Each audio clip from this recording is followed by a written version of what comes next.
Selamat pagi dan salam sejahtera buat saudara sekalian.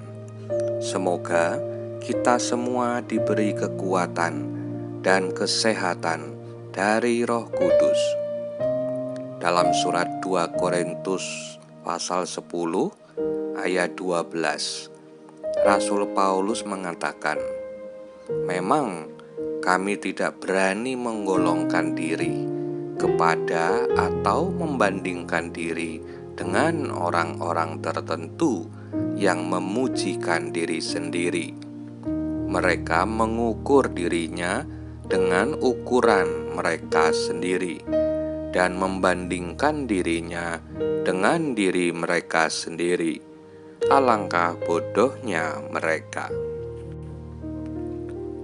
Saudara-saudara, tujuan oposisi sebenarnya adalah melakukan fungsi kontrol terhadap setiap kebijakan dan setiap perbuatan yang dilakukan, agar segala kebijakan yang dibuat tidak menyimpang jauh dan tetap berada pada apa yang seharusnya.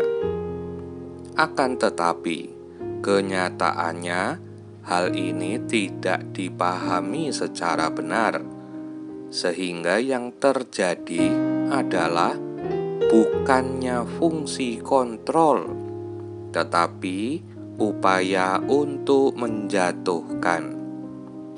Apapun kebijakannya selalu dianggap salah, bahkan tidak bisa lagi membedakan antara kritik dengan penghinaan.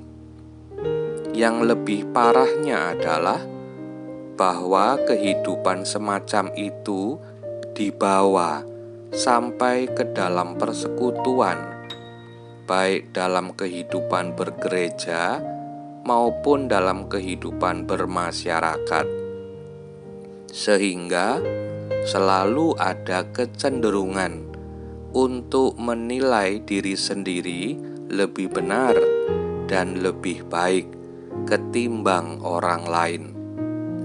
Mereka mengukur diri dengan ukuran yang mereka buat sendiri, seolah hanya diri merekalah yang benar dan yang lain salah. Hanya diri merekalah yang bersekutu dengan Tuhan, sementara yang lain tidak. Hanya diri merekalah yang melakukan kebaikan, sementara yang lain jahat. Rasul Paulus dan kelompoknya tidak berani menggolongkan diri masuk dalam kategori apa, atau tidak berani membandingkan dengan yang lain. Sebab dalam hal ini yang berhak menilai adalah Tuhan dan bukan manusia. Bisa saja sebagian orang mengatakan bahwa dia kurang berkualitas karena tidak memberi inspirasi. Namun, bisa saja sebagian lainnya mengatakan bahwa dia justru memberi banyak inspirasi. Seorang pemimpin di Indonesia oleh sebagian orang dinilai kurang berhasil. Namun, oleh sebagian lainnya, bahkan dunia, justru menilai sangat berhasil. Jadi, sebaiknya kita tidak perlu menilai orang lain dengan ukuran yang kita buat sendiri, melainkan lakukanlah dan ukirlah prestasi di hadapan Allah, tanpa selalu melihat dan menilai orang lain.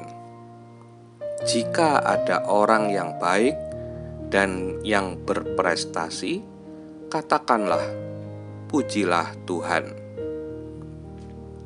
Jangan sampai saat mengantri di sorga nanti, malaikat Tuhan justru memasukkan sopir bis yang ugal-ugalan ke dalam sorga, sementara lainnya yang tampak saleh justru dimasukkan ke dalam neraka.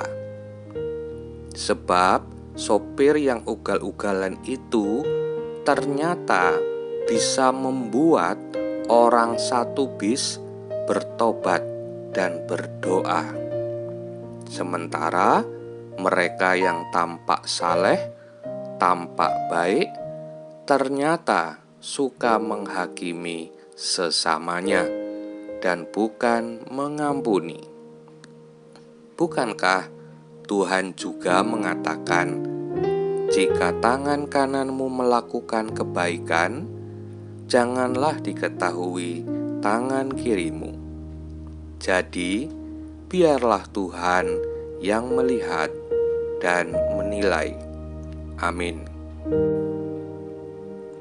Mari kita berdoa. Bapa kami yang di sorga, terpujilah nama-Mu. Engkau memberi kami kesehatan. Engkau memberi kami kesempatan dengan hari-hari baru yang Engkau sediakan bagi kami. Tuntunlah kami untuk melakukan yang terbaik di hadapan-Mu ya Tuhan, tanpa harus melihat dan menilai orang lain. Sebab ketika kami melihat orang lain, maka kami cenderung merasa lebih baik dari orang lain. Terima kasih Tuhan. Di dalam nama-Mu kami berdoa. Amin. Kiranya Tuhan memberkati saudara, Tuhan memberkati kesehatan, pekerjaan, dan seluruh keluarga saudara pada hari ini. Selamat beraktivitas, jagalah kesehatan, dan sampai jumpa pada renungan berikutnya.